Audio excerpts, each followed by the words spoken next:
सोचिए एक ऐसा जमाना जब इल्म हासिल करने और फैलाने के लिए बड़े बड़े आलिम दूर दराज मुल्कों का सफ़र करते थे।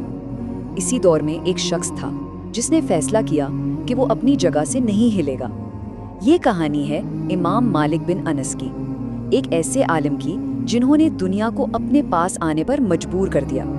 हक हरकत नहीं करता, ये सिर्फ एक जुमला नहीं था, ये इमाम मालिक की जिंदगी का, उनके काम का, सब कुछ का निचोड़ था। जहाँ दूसरे आलिम इल्म को लेकर दुनिया भर में फिर रहे थे, इमाम मालिक का मानना था कि इल्म एक मरकज़ है और दुनिया को खुद उस मरकज़ तक आना होगा। तो सवाल ये उठता है कि ये कैसा आलम था जो बादशाहों की दावत तक ठुकरा देता था। आखिर एक इंसान में कितनी खुदी, कितना एतमाद होगा अपने इल्म पर कि वो वक्त के सबसे ताकतवर हुक्मरानों के सामने भी झुकने को तैयार ना हो। चलें इसी बात की गहराई में उतरते हैं। अच्छा, तो इस कहानी को समझने के लिए हमें थोड़ा वक्त में पीछे जाना होगा। नबी अकरम सल्लल्लाहु अलैहि वसल्लम के विसाल के बाद इस्लामी दुनिया बहुत तेज़ी से फैल रही थी। सोचें ज़रा, अरब के सहराओं से लेकर यूरोप में स्पेन के साहिलों तक, हर तरफ नए इलाके, नए लोग, नए सवालात और चैलेंजेस। लेकिन इस सारी हलचल के बीच एक शहर था जो बिल्कुल अलग था, अपनी ही एक दुनिया में। जी हाँ, मदीना सिर्फ एक शहर नहीं था, ये एक जीती जागती याददाश्त थी। ये कोई आम जगह नहीं थी, ये एक जिंदा तारीख थी, एक लिविंग म्यूजियम। ज़रा तसव्वुर करें कि आप उन गलियों में चल रहे हैं जहाँ कभी खुद नबी अकरम सल्लल्लाहु अलैहि वसल्लम चला करते थे। ये एहसास, ये मदीना के लोगों के लिए रोज़मर्रा की हकीकत थी। तो इसी माहौल ने इमाम मालिक की शख्सियत को बनाया। कहते हैं कि उनकी वालदा ने खुद उनके सर पर आलिम की पगड़ी रखी और एक ऐसी बात कही जो उनकी ज़िंदगी का महवर बन गई, जाओ इल्म हासिल करने से पहले अदब सीखो। तो उनके लिए इल्म सिर्फ किताबें रटना नहीं था, बल्कि एक रवैया था, एक किरदार था, एक अदब था। अच्छा, तो अब कहानी का सबसे दिलचस्प हिस्सा शुरू होता है।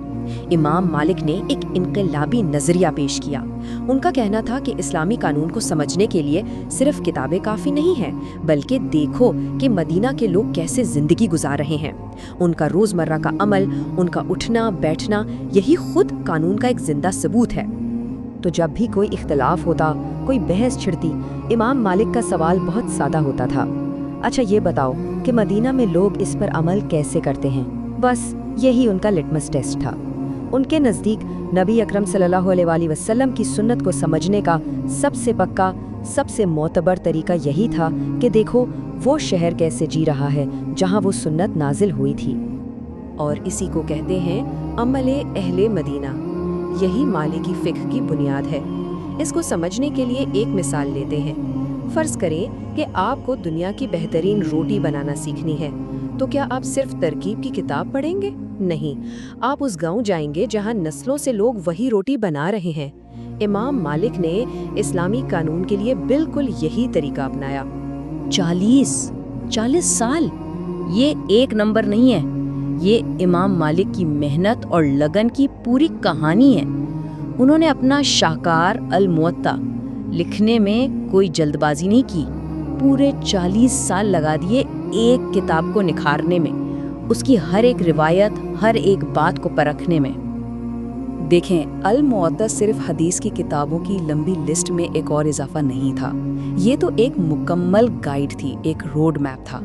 इसमें नबी अकरम सल्लल्लाहु अलैहि वसल्लम की अहादीस भी थी, सहाबा के फैसले भी थे और सबसे अहम मदीना का वो जीता जागता अमल भी था। इन तीनों को मिलाकर उन्होंने एक हमवार रास्ता बना दिया।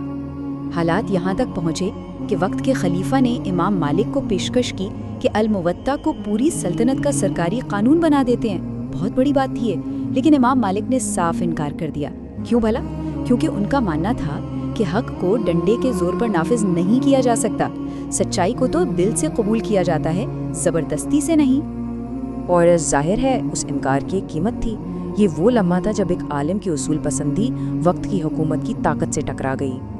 हुआ ये कि रियासत लोगों से ज़बरदस्ती एक बैत ले रही थी। इमाम मालिक ने सरे आम उसकी मुखालिफत की।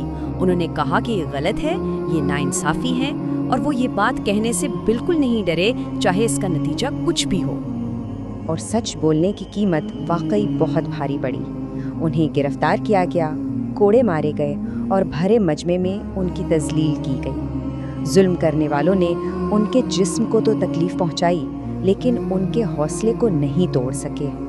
اتنا سب کچھ ہونے کے باوجود وہ اپنی بات سے 1 انچ پیچھے نہیں ہٹے۔ وہ اسی طرح پڑھاتے رہے، اپنا کام کرتے رہے، بلکہ اس آزمائش نے تو ان کے ارادے کو اور بھی پکا کر دیا تھا۔ اور اب یہاں کہانی میں ایک زبردست موڑ آتا ہے۔ جس شخص نے سفر کرنے سے انکار کر دیا تھا، اس کی تعلیمات ان سب سے زیادہ دور تک پھیل گئیں جو سفر کر رہے تھے۔ ان کا ایک جگہ ٹھہرے رہنا، ان کا یہ سکون بے پناہ طاقت بن گیا۔ ان کا اعلان صاف تھا، یہ علم مدینہ کا ہے، جس سے یہ چاہیے وہ یہاں آئے۔ انہوں نے بادشاہوں کی دعوتیں ٹھکرا دی اور مدینہ کو علم کا مرکز بنا دیا۔ اور پھر کیا ہوا؟ پھر دنیا خود چل کر ان کے پاس آئی۔ سلطنت کے کونے کونے سے علم کے پیاسے ان کے حلقے میں جمع ہونے لگے، اور مدینے میں علم کے اس چھوٹے سے چشمے سے ایک پورا دریا نکلا۔ اسلامی قانون کا ایک بہت بڑا مکتب فکر وجود میں آیا۔ مالکی فقہ شمالی افریقہ سے لے کر اسپین اور مغربی افریقہ تک پھیل گیا۔ یہ سب اس ایک شخص کے اپنے اصولوں پر ڈٹے رہنے کا نتیجہ تھا۔ یہاں امام مالک کا ان کے ہم عصر ایک اور عظیم امام ابو حنیفہ سے موازنہ کرنا بھی بڑا دلچسپ ہے۔ اگر امام ابو حنیفہ ایک نڈر ایکسپلورر کی طرح تھے جو عقل اور دلیل کی نئی سرحدیں تلاش کر رہے تھے، تو امام مالک ایک ماہر آرکیٹیکٹ کی طرح تھے جو روایت کی بنیادوں پر ایک مضبوط عمارت کھڑی کر رہے تھے۔ راستے الگ تھے پر منزل ایک ہی تھی، حق کی تلاش۔ تو آخر میں امام مالک کے زندگی سے ہمیں سبق کیا ملتا ہے؟ یہی کہ ہر طاقت آگے بڑھنے میں نہیں ہوتی، کچھ طاقت اپنی جگہ مضبوطی سے کھڑے رہنے میں ہوتی ہے۔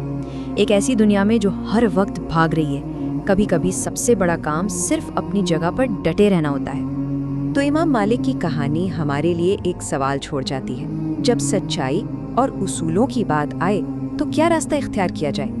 کیا سچ کو لے کر دنیا میں نکلا جائے، یا اتنی مضبوطی سے اپنی جگہ پر کھڑا رہا جائے کہ دنیا خود سچ کے پاس چل کر آئے؟